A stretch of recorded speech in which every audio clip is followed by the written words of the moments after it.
dalam Facebook.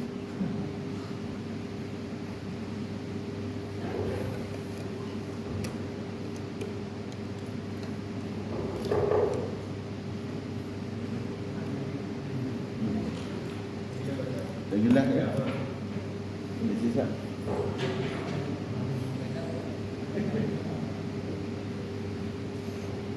Allah Akbar.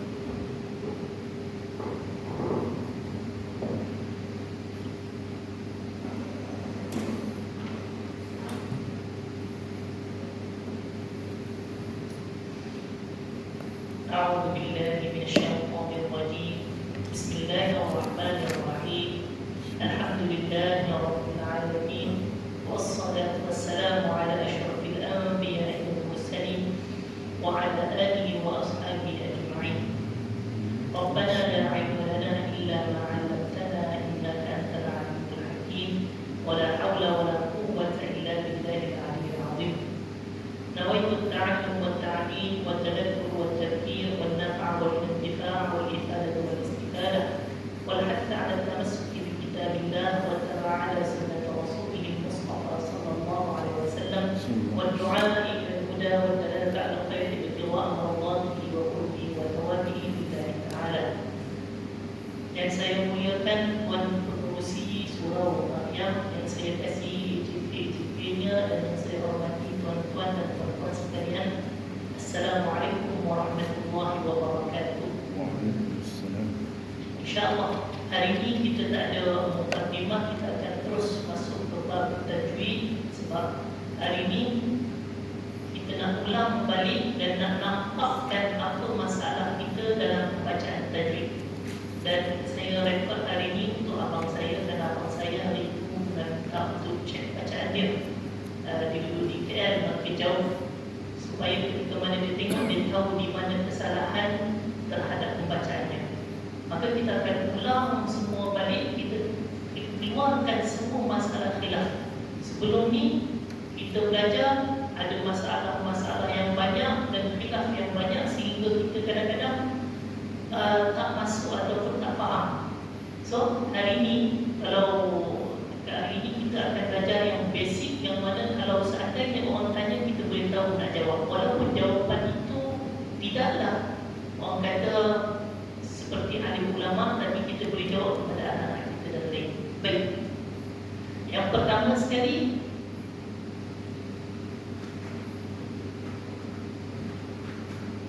kita kena mengetahui kenapa perlu kita belajar tajwid untuk membaca Al-Quran, kerana firman Allah Subhanahu wa taala, "Warattil Qur'ana tartila." Maka masalah pertama adalah Allah mewajibkan kita untuk membaca dengan tartil. Itu saja. Bila sebut wajib, kalau kita tak baca dengan tartil, maka akan berdosa. So kita nak tahu apa itu tartil. Maka jawab Sayyidina Ali karramallahu wajhah ketika mereka ditanya, apakah maksud tartil? Membaca Al-Quran dengan tartil, maksudnya apa? Maka Sayyidina Ali jawab, tajwidul huruf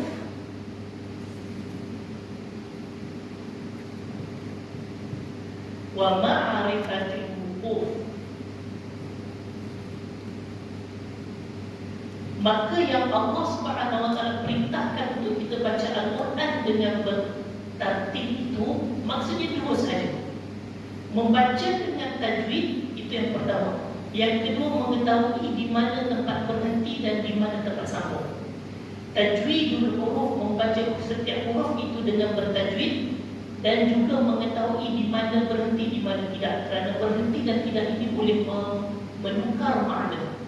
Macam saya kata, saya pergi ke rumah Muhammad, kemudian kalau saya sambung semua kita faham, saya pergi rumah Muhammad, kemudian Ali, kemudian.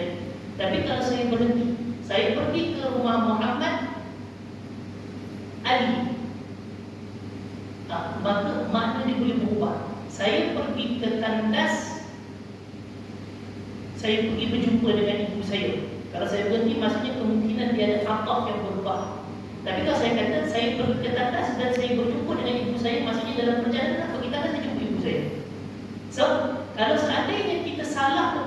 berhenti boleh berubah makna. Contohnya sangat banyak. Dalam Al-Quran Allah disebut waladallah, anak Allah. Kalau kita berhenti kat situ, maksudnya kita nak katakan bahawa Allah ada anak.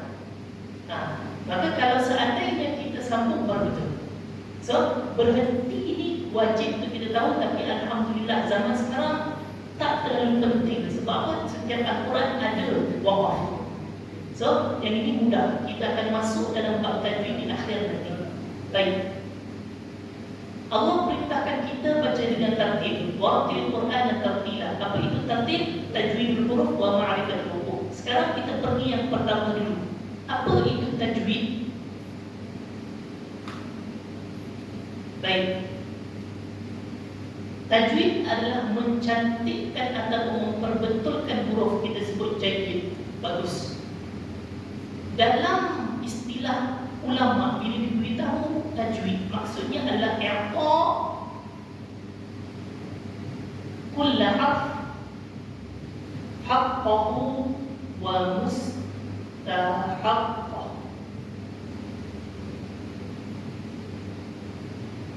Okey, tuan-tuan boleh tulis, kalau yang tulis boleh tulis bahasa Melayu saja. I'ta, bila tanya apa itu tajwid, anak kita tanya, kenapa perlu baca dengan tajwid? Kerana Allah sebut waratil Quran tartila. Senang. Apa itu tajwid? Tajwid adalah menyempurnakan setiap huruf. Baik. Huruf ada dua jenis. Huruf mabani dengan huruf ma'ani. Huruf ma'ani permasalahan nahwu. Kita tolak. Masalah tajwid, huruf mabani, huruf yang dibuat untuk membina kalimah. Contoh ba. Kalau dalam tajwid ba itu ada maksud tak ada. Dalam nahwu ba boleh jadi dengan, boleh jadi sebahagian. Tengok, dia ada makna. Sebab nama dia huruf yang bermakna. Itu kita tak bincang. Tajwid hanyalah untuk mengetahui ba itu sebutan di bagaimana, itu saja. Tak perlu tahu maksud, tak perlu apa. Kita nak mencantikkan bagaimana nak membetulkan huruf. Maka menyempurnakan atau menyerahkan setiap pada huruf yang 28 mabani, ada kata 29, kita ambil 28 secara mudah. Setiap huruf itu ada hak mereka. Seperti mana manusia. Saya pernah bagi contoh. Kata Makki bin Talib. Makki bin Talib mengatakan bahawa setiap huruf itu umpama manusia. Saya ada hak saya. Saya ada perkara yang berhak bagi seseorang itu beri saya. Contohnya, kalau seandainya ibu ayah saya tidak beri saya makan sehingga saya mati, maka dia telah menzalimi hak saya. Maka huruf pun sama, dia ada hak dia. Di mana hak dia? Di mana tempat keluar dia? Baik. Menyerahkan setiap huruf yang 28 daripada hamzah sehingga ya, hak mereka. Apa itu hak huruf? Hak huruf adalah dua. Pertama adalah makharijul huruf ataupun makhraj huruf. Yang kedua, sifat lazimah. Baik, kita bincang tentang hak dulu. Hak ini adalah dhamir. Haknya huruf, haqqahu. Bahasa Arab hak, dengan bahasa Melayu hak. Maka kalau kita tanya apa itu tajwid, menyerahkan setiap huruf itu hak mereka. Baik. Hak mereka itu apa? Ada dua. Pertama, makharij ataupun makhraj huruf. Apa itu makhraj huruf? Adalah tempat di mana bertempungnya di antara dua anggota kita untuk mengeluarkan huruf. Contoh, kalau kita main gitar, satu tadi yang panjang, kalau kita ting bunyi macam tu, kalau kita tekan kat sini bunyi lain. Sama dengan suara dan mulut kita. Perbezaan kita dengan binatang itu, kita tahu di mana nak bertembungkan supaya kita boleh keluar huruf. Huruf, nampak? Bibir nak bertemu. Ra, kita tahu di mana nak bertemu. Baik.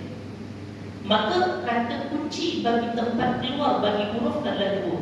Pertama adalah angin yang keluar daripada dua urat ini.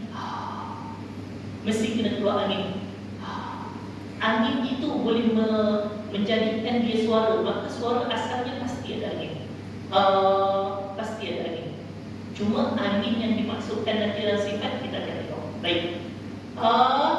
Itu yang pertama. Yang kedua, pertembungan. Ba. jadi ba. Pertemuan di antara dua bibir maka jadilah ba. So, setiap huruf itu ada tempat pertemuan di mana mereka. Maka secara mudah ulama mutaakhirin, ulama akhir-akhir ini mengatakan ada 17 makhraj. Tak perlu masalah tidak, kita terus jawab. Baik. Ayat kata tajwid adalah menyerahkan setiap hak huruf. Hak huruf itu apa? Pertama, makhraj. Maksudnya setiap huruf daripada alif sehingga ya ada hak mereka di mana pertembungan berlaku. Kalau tak bertembung, tak betul. Dan makhraj ini terbahagi kepada dua. Tak perlu benih-benih, kita tolak saja muhaqqaq dan muqaddar, kita dah bincang. Baik. 17 tempat pertemuan. Pertama adalah kita ambil bahagian besar. Bahagian besar ada 5.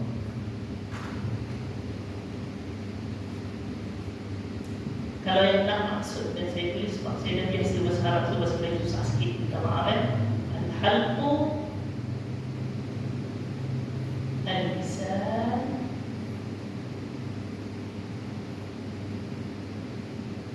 syafatain.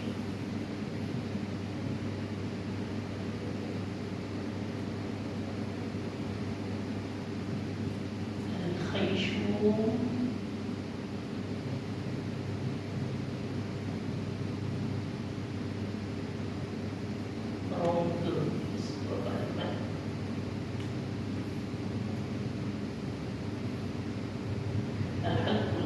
syafatain, al-khayshu wa daripada sini hingga ke sini kita sebut apa?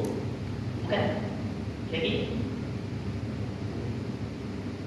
kerumpung atau rongga daripada sini sampai ke hujung, iaitu alif waw yang mat. Dan begitu kita bahasa Melayu yang ini rongga atau kerumpung. Lupa istilah. Baik. Maka pertama kita kena tahu di manakah tempat bertemunya. First, kita kena ingat makhraj huruf kaedah dia dua. Pertama, angin yang keluar mesti kena ada angin. Tak boleh. Itu permasalahan yang berbeza, kita akan bincangkan kemudian. Baik. Ada 17 tempat keluar. Pertama, halqum yang bawah ini. Tempat pertama sekali di kotak suara yang keluar itu ada satu anggota yang begini, ketika mana sebut dia tutup dan buka. So halqum terbahagi kepada 3. 1, 2, 3. Bawah, tengah, atas. Yang bawah keluar hamzah dan ha, a dan ha. Secara mudah, kalau tak keluar kat situ salah. Kalau seseorang sebut dia keluarkan dekat angka lidah, maka salah. Kalau dia keluar kat tengah pun salah. Baru betul dia keluarkan bawah. Kalau dia keluar kat tengah, salah. So, hak bagi huruf itu, hak bagi huruf hamzah mesti dia kena bertemu dekat sini. Dia ada satu anggota daripada hanjarah, dia tertutup buka. Kalau ha, dia hanya sempit. Kita rasa kat sini. Kalau kita pegang sini. Kemudian halqum yang tengah ada saluran keluarnya ain dan ha. Kita akan rasa, kita pegang kat sini. Dia tak boleh sebab saluran ini tak mungkin kita akan membentuk secara total sehingga ain tidak keluar. Ain dia ada bersifat tawassul mata. Kalau keluar kat bawah, so kalau tanya macam mana nak bezakan ha dengan ha, pertama bezakan di mana tempat keluar, maka dia boleh bezakan. Kalau salah tempat keluar, salah dia punya bacaan. Baik. Halqum atas, kha dan juga ra. Belakang daripada anak tekak itu, kalau yang tengah kita sempit macam ni, yang atas kita sempit macam ni. Seperti mana kita nak keluarkan kalau kita buka sikit, ra dan kha. Selesai halqum. Lidah terbahagi kepada 10 tempat. Pertama, awal sekali disebut sebagai pangkal lidah, kita bertemukan dengan anak tekak dan keseluruhannya keluar qaf. Baik. Kalau pangkal lidah kita bertemu dekat dengan langit-langit yang keras, keluar kaf, at-ka. Nampak? Kalau sebut qaf dan ka pada tempat sama itu sebab dia tak betul. Tengok, up di ke belakang, at ke depan. Bunyi pun lain. At dengan up lain. Kalau seorang yang tak dapat bezakan, maka bunyinya sama. Salah. Baik, itu yang pertama dan kedua. Yang ketiga, tengah lidah bertemu dengan langit-langit yang dekat atas dia. Jim, shin, ya. Jim rapat, shin buka sikit, ya luas. Betul? Okey. Bahagian tepi lidah pula keluar out, out. Boleh dua-dua naik out. Dia mesti kena meliputi geraham kanan ataupun kiri, out ataupun dua-dua, tak ada masalah. Baik. So 1, 2, 3, 4. Sudah 4. Yang kelima, hujung sisi lidah ini pergi ke gusi. Gusi adalah daging awal ini lam. Al. Kalau L, dia tengah lidah tu di sini. Lam, kalau yang betulnya dia ke kanan sikit, sengit sikit. Al. So bahasa Arab dia lain sikit. Tapi kalau orang yang dah biasa, dan lam itu ada pendapat ulama mengatakan boleh baca macam ni. So tak ada masalah. Itu masalah khilaf. So dah biasa, tak payah menyusah-nyusahkan sehingga jadi salah. Tak nak macam tu.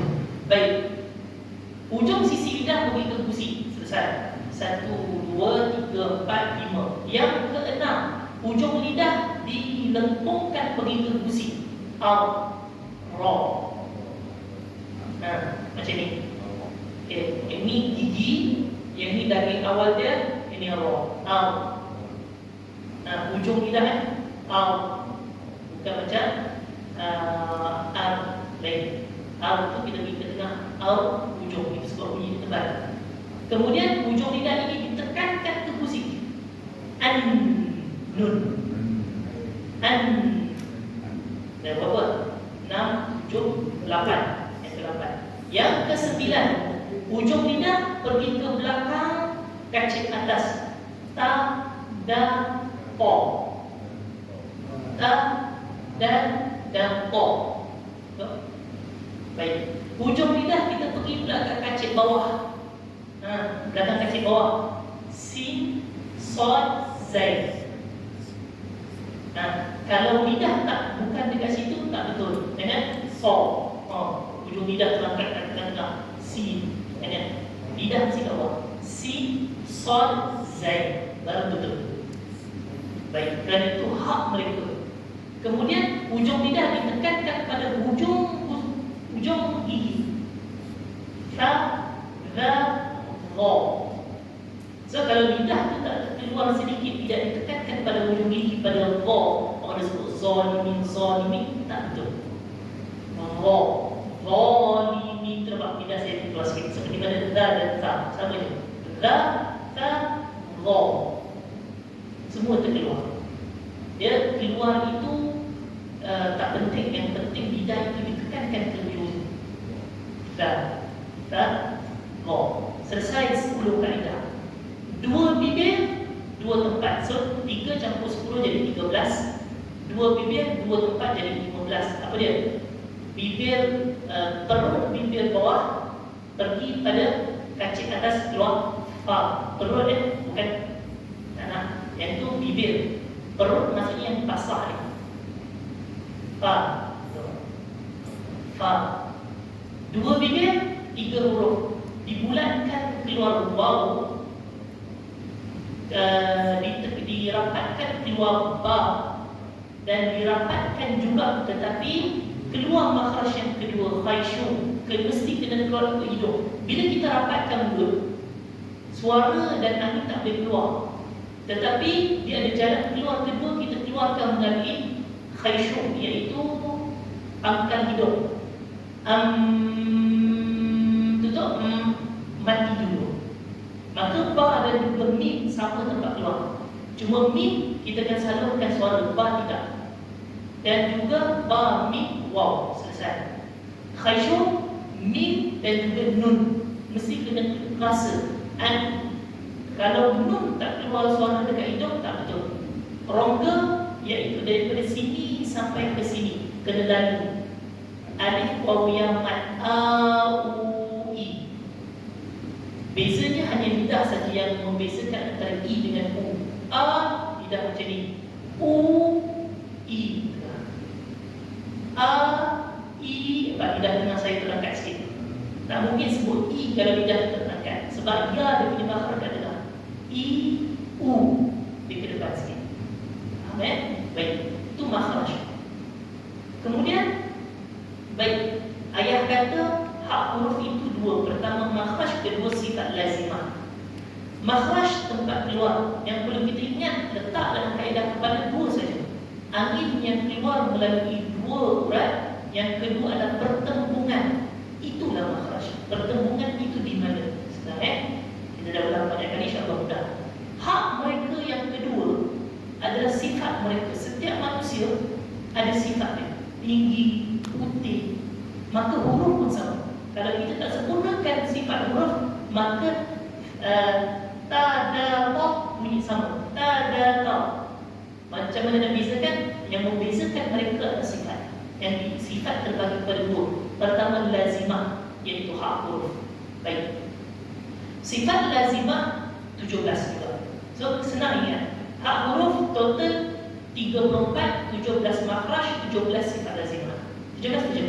Senang baik. Sifat lazimah terbahagi kepada dua. Pertama yang ada lawan, yang kedua tidak berlawanan. Yang ada lawan, pertama sifat bagi huruf itu pula apa? Kalau kita manusia, kita tahu tinggi, putih dan lain-lain. Sifat bagi huruf adalah ketika mana kita sentuh pada makhraj huruf ta, da, qa, apakah angin dikeluarkan ataupun lidah diangkatkan ataupun angin ditahankan. Itu sifat mereka. Faham? So sifat itu. Sifat lazimah yang pertama al-jahru, lawannya al-hamzu. Kita dah betul.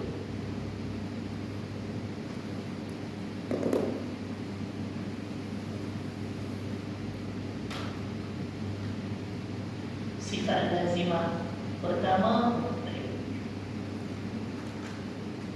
kita pecahkan kepada dulu supaya senang kita hafal.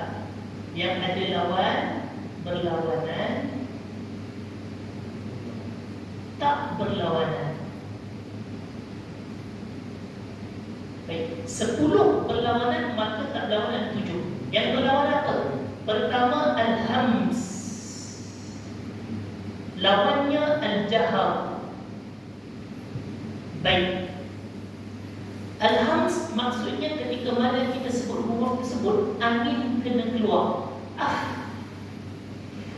Itu ada ni. Kalau salah, maka hak huruf fa itu angin kena keluar. Fa-ruhan. Jangan jangan itulah hamas. Angin itu mengalir, angin itu mengeluar. Hurufnya apa? Fa'athahu syakhsun sakan. Ada 10.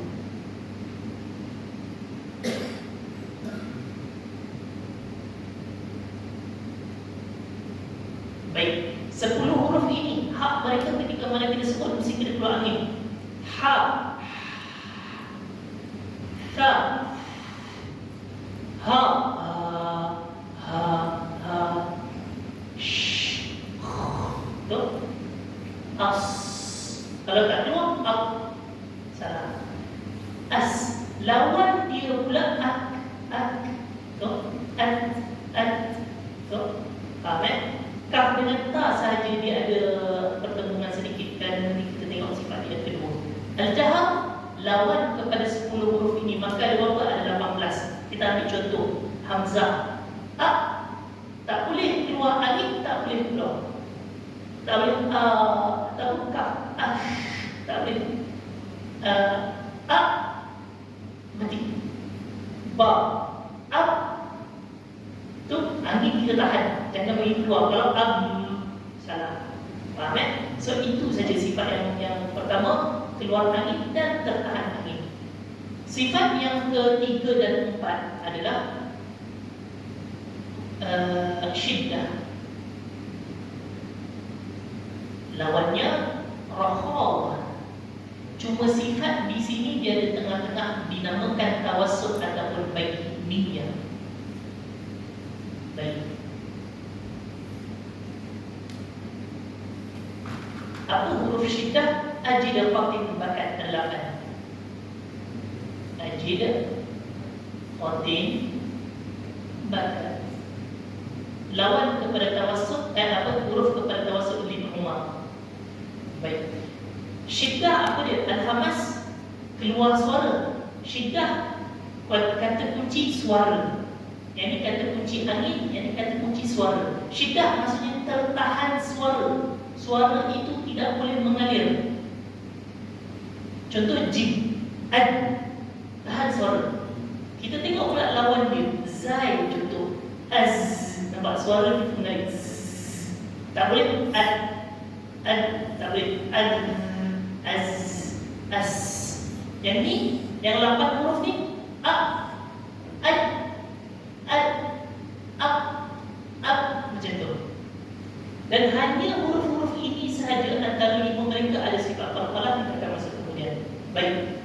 Sebab qalqalah tak mungkin terjadi kalau dia tak rapat dan tak tahan suara. Tawassut, okey, baik. Syiddah mengalir suara. Rakhawah, syiddah tertahan suara. Rakhawah mengalir suara. Tawassut di antara dua. Maksudnya apa? Suara itu mengalir tetapi makhrajnya itu rapat. Kita tengok lam. Lam, ujung lidah, ujung sisi lidah pergi ke gusi. Sepatutnya ketika mana dua anggota itu rapat, dia tertahan seperti mana jim, tengah lidah dengan langit-langit. Ad, tertahanan, angin itu tertahan, suara tertahan. Tetapi lam, walaupun dia rapat, suara itu mengalir. Qul huwallah, tak boleh. Qul huwa. Qul disambung dengan huruf lepas. Qul huwa nun anna an ajid anna jalan an ajid, sebab dia khaysyuk. Ain mim ra sama. Baik, rakhawah suara yang mengalir 8 campur 5 jadi 12. 13, 8, 1, 2, 3, 4, 5, 13. Maka 15 huruf adalah rakhawah. Mudah. Baik. Sifat yang ketiga adalah istifal dan isti'la. Istifal lawannya isti'la. Kemudian infidah lawannya i'tibaq. Baik. Istifal maksudnya merendahkan lidah. Lidah tak boleh terangkat. Hurufnya isti'la khussa dhabtin 2,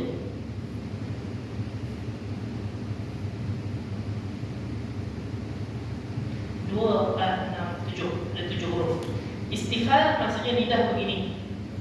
Isti'la maksudnya lidah terangkat. Pangkal lidah yang sini.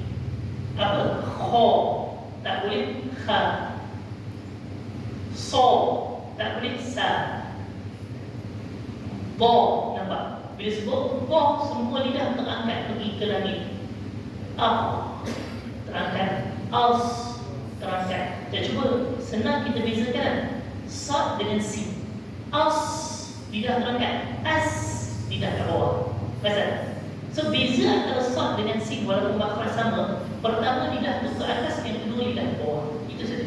So, yang lidah angkat 7. Yang lain semua lidah bawah.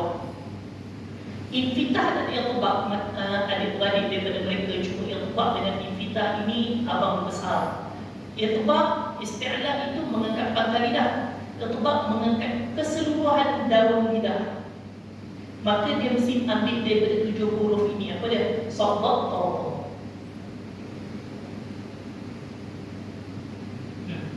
Lawannya semua infitah. As, semua lidah mesti kena rapat ke atas. Tak boleh angkat saja. As, tak boleh. Tak boleh bawah. As, tak boleh. Mesti kena semua. Walaupun dia berbaris bawah, si. Jadi tebal tu, dia tak boleh baca si. Sebab apa? Sebab dia bersifat irfa. Baik. Sifat yang ke-9 dan ke-10 tak berapa penting, iaitu supaya tak salah, dia dipanggil ismat dan juga idlaq. Ismat dan idlaq dia lebih kepada perbahasan Arab, pembahasaan Arab. So dia tak payah bincang. Yang tak ada lawan ada 7. Tadi dah 10 dah. 2, 4, 6, 8. Ismat idlaq 10. Yang tak ada lawan, yang pertama sekali kita ambil sofil. Sofil iaitu bersiulan. Hurufnya apa? Sod, zai, sin, as, as. Mesti kena ada angin yang keluar itu bersiulan. So dia lebih daripada hamas. Qalqalah putra jadid 5 huruf diambil daripada huruf syiddah. Qaf, ta, ba, jim, dal. Qalqalah maksudnya pas. Jim, ad. Tetapi kalau dia sikap qalqalah maka aj. Dan sepatutnya ad. Dan dia sikap qalqalah ad. Qaf, aq. Dan qalqalah aqqa. Kalau hamzah ada qalqalah dia akan bunyi tapi sebab dia ada qalqalah mati. Sambung ta, ad, tak boleh ad. Tak boleh ad. Akha, akbar, tak boleh. Maka qalqalah 5 huruf. Itu yang kedua. Yang ketiga lim. Waw dan juga ya sebelumnya fathah. Lim maksudnya lembut. Yang keempat inhiraf. Inhiraf iaitu melencong lidah itu sehingga suara itu boleh keluar. Kita tak perlu bincang, yang ini semua saya dah terang, saya jelas, kita nak tahu saja. Yang kelima takdir iaitu bergetar. Al, ra. Tak boleh al, letak saja lidah di belakang, tak boleh. Mesti kena pak. Bergetar sekali. Kalau ada satu, 2 kali ataupun sekali, tak ada masalah. Yang keenam tafashi iaitu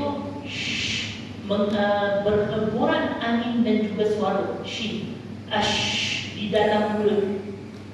Kalau yang lain tadi di luar, ash dalam mulut. Baik. Yang terakhir hujung adalah istiqalah. Makhraj yang lain semua hujung sikit saja tentu. Dot dia sentuh daripada sini sampai sini.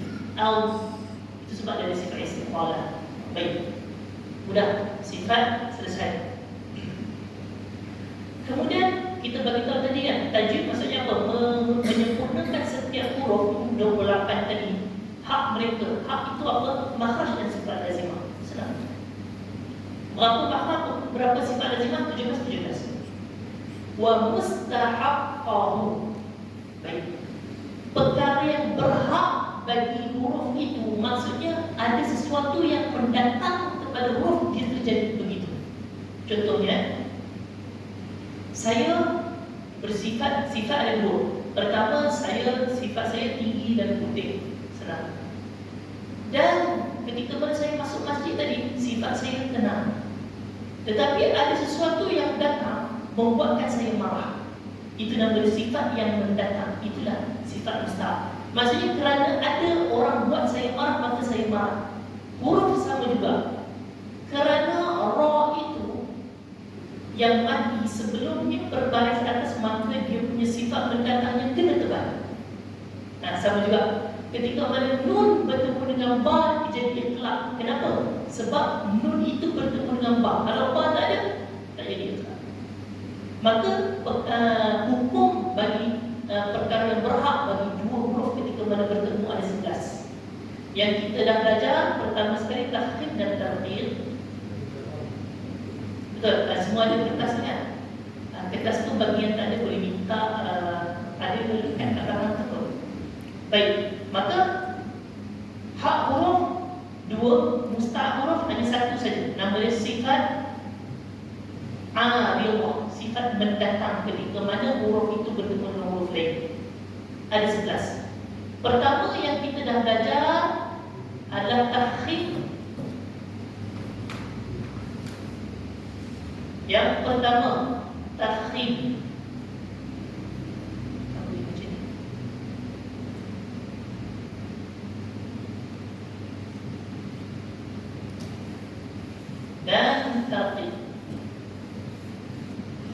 Tafkhim maksudnya apa? Tebal, iaitu mengangkat lidah dan menebalkan huruf ketika mana keluar.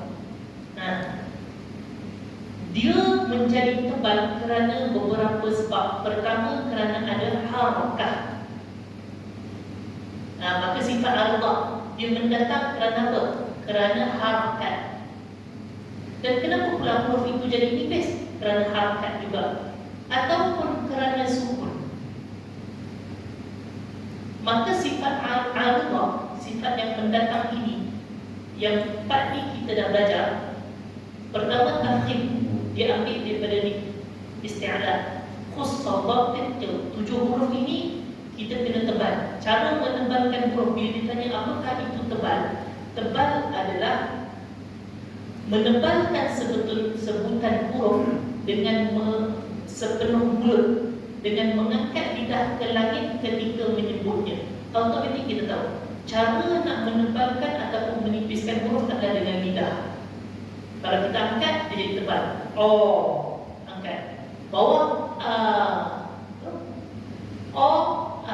ha, kita angkat lidah. Ha. Kho, tebal. Kalau kita nipiskan kha, kita turunkan lidah.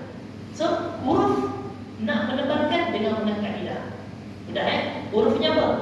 Khusus dan huruf yang tebal ini pun kita dah bincang secara panjang. Dia ada 3. Pertama, yang sentiasa tebal dalam setiap keadaan harakat. Yang kedua, dia ada disebut sebagai tafkhim nisbi. Ketika mana harakat dia atas dan depan, dia jadi tebal. Tetapi ketika mana bawah, dia jadi tafkhim nisbi. Hanya pada nama bunyinya nipis, seperti qi dan juga khi. Kha, khu, tebal. Khi jadi tebal. Maksudnya tengok dah tak muncul dah. Khi. Baik. Tapi menipiskan huruf selain daripada 7 huruf ini mudah. So 21 huruf nipis, 7 tebal. 21 itu sebab ulama beritahu secara mudah kalau kita nak baca Quran dalam keadaan senyum. Sebab senyum adalah menipiskan, muncung adalah menebalkan. Tetapi ada beberapa huruf kerana sifat yang mendatang dia jadi tebal. Apa dia? Tambah daripada 7 huruf itu, iaitu ra, alif dan lam. Alif dia jadi tebal ketika mana sebelumnya ada huruf tebal. Solihin, tak boleh baca soal. Soal tebal, alif nipis. Soal, tak boleh. Soal, alif itu penipul. Lam ketika mana nama Allah sebelumnya baris atas atau baris depan. Ra, kita dah bincang, dia ada 3 permasalahan. Tebal, nipis, boleh ditebalkan ataupun dinipiskan.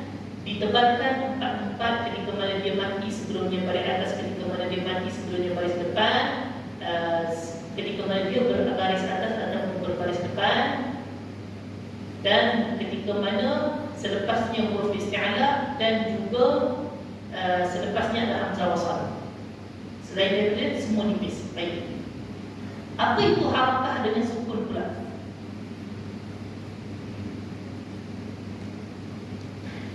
Harakah adalah baris ataupun gerak dalam bahasa. Dalam permasalahan tajwid, dia bermaksud kiasan bagi bunyi pergerakan huruf hijaiyah. Ra, nama huruf. Qaf, nama huruf. Tetapi datangnya kiasan bagi bunyi huruf tersebut jadi qatihu. Kita sebut alif lah, kita sebut a, i, u. Itu maksud harakah. Maksud sukun pula adalah berdiam, iaitu tetap. Harakah, bergerak. Sukun, diam. Dari segi istilah, huruf yang tidak menerima baris. Mudah. Yang ini pun kita dah selesai dah.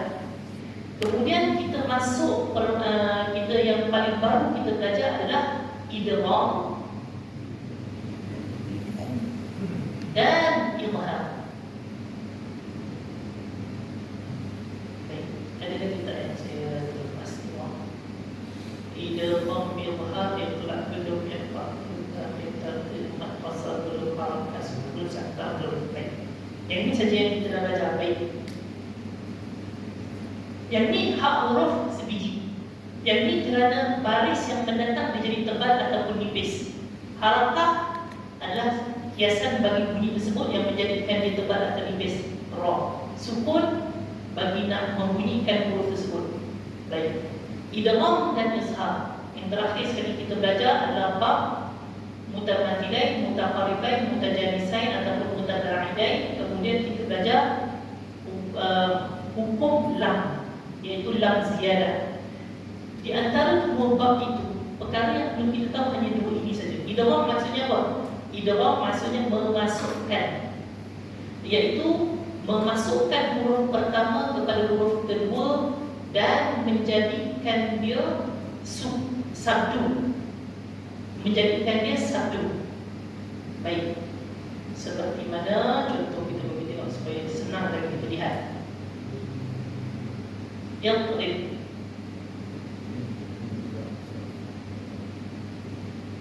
baik, ba bertemu dengan ba. Yang rib bi'asaka. Kita baca dengan satu saja sebab ba yang pertama kita buang. Sebab idgham maksudnya memasukkan. Memasukkan ba pertama kepada ba yang kedua. Kemudian sabdukan dia. Asalnya dia tak ada sabdu, tetapi kerana kita masukkan dia jadi sabdu. Yadrib bi'asaka qul lillahi ilham. Lagi apa? Bal lillahi, lam bertemu dengan lam. Idgham memasukkan huruf pertama kedua. Maksudnya huruf pertama kita buang. Dan idgham ini pula terbahagi kepada dua. Pertama naqis, yang kedua kamil. Setiap yang huruf pertama itu dibuang secara total dinamakan kamil. Yang terakhir bi'asaka. Kita baca seperti mana satu ba saja, buang saja ba yang pertama. Kamil, sempurna maksudnya. Naqis, kurang. Sebab apa?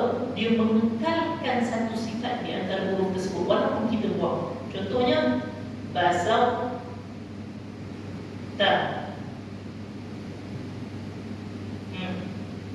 Dia nak masuk ta kepada ta. Kalau kita buang secara keseluruhan dia bunyi basat ta. Tetapi kenapa dibaca basau ta? Kita dah buang dah ta ni, tetapi kita kekalkan sifat apa? Sifat yang tebal. Sebab ta lebih kuat daripada ta, maka dia tak boleh buang secara sempurna. Dia kena buang tetapi mengekalkan sifat yang kuat bagi dia, iaitu isti'alah. Maka ada yang dibuang secara keseluruhan dinamakan idgham kamil, ada yang dibuang secara mengekalkan satu sifat daripada dia. Contoh yang paling mudah, tuan-tuan, paling senang adalah idgham bil gunnah. Kalau idgham bila gunnah adalah kamil, idgham bil gunnah adalah naqis. Sebab apa? Dia mengekalkan satu sifat nun, iaitu sifat dengung. Miu. Sedangkan waw, kalau kita buang sebenarnya bunyinya miwa. Tak ada suara keluar kat sini. Tetapi miu ada suara keluar. Sebab apa? Kita hanya buang nun itu, tetapi kita kekalkan sifat ni, keluar suara dari hidung. Kalau idgham bi gunnah, bila gunnah, mirqa, buang terus, tak ada keluar kat sini. Nun itu dibuang terus. Dan izhar, menjelaskan setiap huruf tersebut. Ar-Rahman Ar-Rahim, mima, tak boleh baca Ar-Rahman Ar-Rahim. Kita menggabungkan mim dengan mim sebab itu ikut tariq kita. So izhar jelas, idgham memasukkan. Ismul lawan dia, tafkhim lawan tarqiq, harakah lawan sukun, idgham lawan izhar. Dan permasalahan paling baru kita belajar adalah lam az-ziyadah. Lam, permasalahan lam itu terbagi kepada 5. Yang kita nak hanya lam ziyadah, iaitu al-an'am ke, asy-syams ke, as-sukun. Kenapa dibaca begitu? Kerana lam itu terbagi kepada 2. Pertama qamariyah, yang kedua syamsiyah. 14 huruf, 28 total. Qamariyah hurufnya ibri hajjaka wa khaf aqimah. Ibri 3, hajjaka wa khaf aqimah 14. Lawan dia semua syamsiyah. Maksudnya apa? Kalau alif bertemu dengan alif lam, al-an, tak boleh baca a. Kalau alif lam bertemu dengan ba, al-baghiyah, tak boleh ab. ba. Sebab apa jadi macam tu? Sebab dia permasalahan kenapa dibaca qamariyah. Hukumnya adalah izhar. Idgham syamsiyah hukumnya adalah idgham. Kenapa dia jadi begitu? Kerana makhraj mereka, makhraj dia bersama dengan lam. Kalau izhar maksudnya lam dengan makhraj dia adalah jauh. Yang huruf dia ibri, hajjaka, waqaf, aqimah. Kita ambil satu. Lam dengan ba. Lam hujung lidah, ba bibir. Maka tak boleh kita baca apa sebab dia jauh. Lam dengan ghain. Lam hujung lidah, ghain pangkat hujung halqum. Jauh. Tapi kalau idgham pula, contoh kita ambil tha, shin. Sebab apa tak boleh baca al-tha ataupun al-syams? Sebab lam dengan shin. Lam hujung lidah, shin tengah lidah, maka dia dekat mutaqaribain. Maka kita buang lam tersebut, hukumnya idgham. Tha kena baca al-tha, al-tha. Kenapa tak baca al-tha? Sebab lam dengan tha keluar dulu dengan hujung lidah. Maka kita buang pada lam pertama kerana hukumnya idgham. Dia laju sikit tapi kita dah ingat balik apa kita belajar setahun dah kan. Alhamdulillah. Kita nampak dah permasalahan dulu ni saja. Dan kenapa wajib kita belajar tajwid? Apakah faedah kita belajar tajwid? Anak dah nampak dah. Hak maksudnya huruf bagi sebiji begini. Mustahab maksudnya ada orang datang mengubah saya. Betul tak? Baik. Sekarang kenapa wajib belajar tajwid? Untuk menjaga lidah kita daripada buat kesalahan membaca Al-Quran. Kerana kesalahan ini terbahagi kepada dua kesalahan yang makruh, kesalahan yang haram. Kesalahan kecil dan kesalahan besar. Mudah kita hafal, kita tahu kesalahan besar. Selain daripada dia, semua kesalahan kecil. Apabila kesalahan besar, 3. Pertama, salah tertukar huruf A dengan A, Ha dengan Ha. Alhamdulillah, maka dia berubah makna dosa besar. Sebab dia apa? Kesalahan besar, kesalahan yang haram kita lakukan. Yang kedua adalah tertambah huruf ataupun terkurang huruf. Alhamdulillah, tertambah terkurang terjadi sebab apa? Sebab dia salah dalam idgham dengan izhar. Ar-Rahman Ar-Rahim Maliki Yaumiddin. Dia buang apa? Ini pertama. Kita patutnya Ar-Rahman Ar-Rahim Maliki Ar-Rahman sambung pun Ar-Rahman Ar-Rahim izhar dalam mazhab kita. Dia baca Ar-Rahman Ar-Rahim Maliki Yaumiddin. Dia buang tim pertama, salah dosa besar. Ataupun tertambah huruf Ar-Rahman Ar-Rahim kita ambil lagi Alhamdulillah, Alhamdu. Kita tukar daripada Alham mim yang sukun kepada baris depan. Alhamdulillah Rabbil Alamin. Kadang-kadang kita tak perasan kat sini. Biasa berlaku ketika mana orang baca salah Bismillahirrahmanirrahim Nur Rahim. Tak dengar apa, tapi dia berubah daripada satu harakat kepada harakat lain. Dia tertambah huruf ataupun terkurang huruf. Baik. Yang ketiga adalah tertukar huruf, tertambah ataupun terkurang huruf. Yang ketiga adalah berubah baris. Itu 3 tu. Yang lain daripada tu iaitu tersalah tebal nipis, makruh. Salah harakah sukun, makruh. Tapi makruh itu wajib juga kita belajar. Idgham izhar kita salah, makruh saja. Panjang pendek kita baca 4, yang sempurna kita baca 6. Ar-Rahman Ar-Rahim Maliki Masya Allah tabun Al-Duha Wal-Ladina Sajama Wada'aka Rabbuka Maqala Wal-Akhiratu Khairul Laka Minal-Ula Wa Nasawfa Rabbuka Rabbuka Allah Alam Yadikadima Fa'awa Wajadaka Dhalan. Yang ini 6 harakat. Wa Wajadaka 4 harakat. Dhalan 6, Ailan 4. Tapi dibaca 226 ataupun 224 makruh saja. Tapi kita kena belajar. Dan itu kita akan masuk bab mat insya-Allah. Baik. Mat pada mustahab huruf juga. So, kita dah masuk dekat mustahab dan habis dah. Lepas habis mustahab huruf, kita baru belajar ma'rifatul huruf. Maka kita akan baca Al-Quran dengan tertib. Itu saja permasalahan tajwid. So bila tanya apa itu tajwid, ini saja.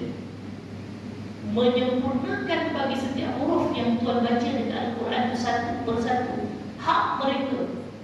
Apakah ada hak yang kita silap baca, ataupun ada perkara yang berhak bagi dia ketika mana dia bertemu dengan huruf lain. Nun mati bertemu dengan hamzah, kita baca macam biasa, man amana, tapi tiba-tiba nun bertemu dengan ya, kita tak boleh baca man yara, tak boleh, mesti kita baca man yara. Nah, itu dia berhak diikhfakan, disembunyikan, begitu masuk aliyah. Nah, itu apa? So, hak sebiji, mustahak kerana perkara yang luar datang kepada dia. Dia ada 11, 6 sampai sini. Yang ke-7 iqlab, yang ke-8 ikhfa, yang ke-9 mad, yang ke-10 qasar, yang ke-11 adalah sakta. Kita akan masuk semua insya-Allah. Baik, ada soalan tadi dan nampak semua, nampak macam mudah aja. Apa masalah tajwid? Ini je. Hak dengan mustahak. Cuma dalam dia, tapi bila saya tadi pun saya tak ada bincang dalam sangat sulit nampak faham kan. Sebab dia mungkin saya nampak tu dasar sikit sebab dia banyak. Kalau saya bahagikan itu ke tujuh kelas, saya rasa mudah. Tapi kita dah setahun baru kasi jauh-jauh sangat. Kalau kita cepatkan insya-Allah. Tak apa, saya dah beritahu banyak kali, lambat tak apa. Janji kalau tuan habis belajar dan tuan dah amalkan, boleh baca Quran dengan betul. So tuan-tuan kat sini, kalau tuan-tuan dah faham kat sini, tuan-tuan tahu ketika mana tuan-tuan baca Quran, dekat mana salahnya. Bismillahirrahmanirrahim. Kenapa Ustaz tu kata saya baca salah? Automatik kita tahu. Pertama kita tengok apakah huruf di sana. Bismillahirrahmanirrahim. Kalau semua tempat keluar bila tempat bertempur betul, maksudnya bukan kat situ salah. Apakah kerana saya tak memasukkan ataupun saya tidak menjelaskan setiap huruf satu persatu, ataupun ada idgham yang saya tinggal atau umat saya tinggal Bismillah 2 harakat, kita baca Bismillahirrahmanirrahim 1 harakat, mungkin kat situ salah. So kita akan tahu kat mana kesalahan kita, insyaAllah. Baik, sebelum saya tutup, ada soalan untuk pukul 9. Hari ini panjang sikit.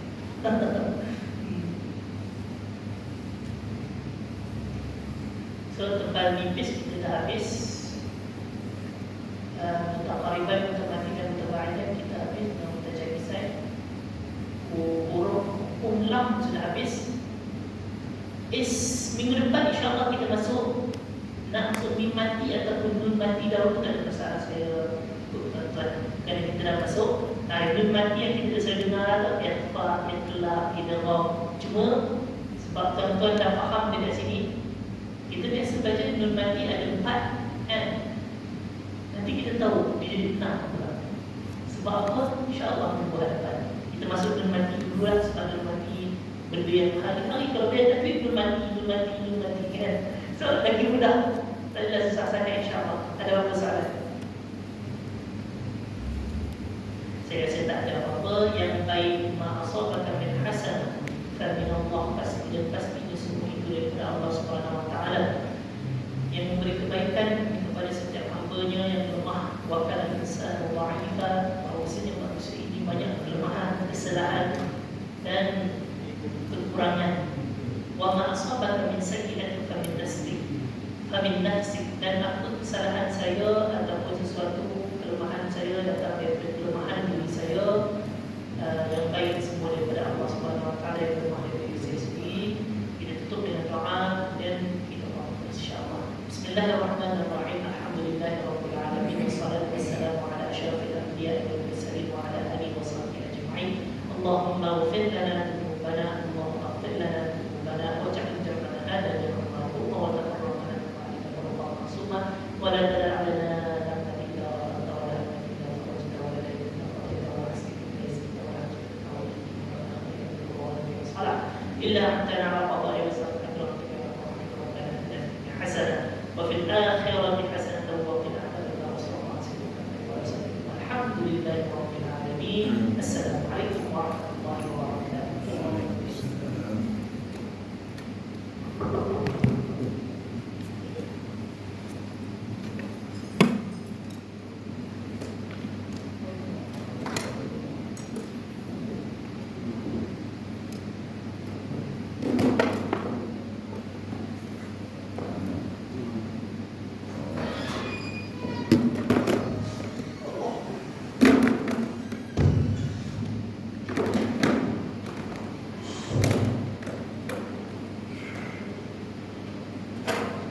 الله أكبر الله أكبر الله أكبر الله أكبر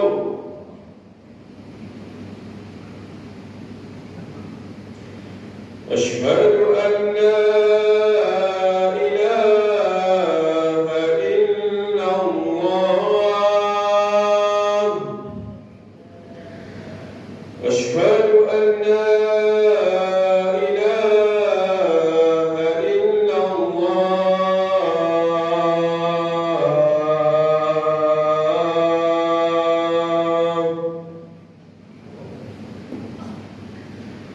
أشهد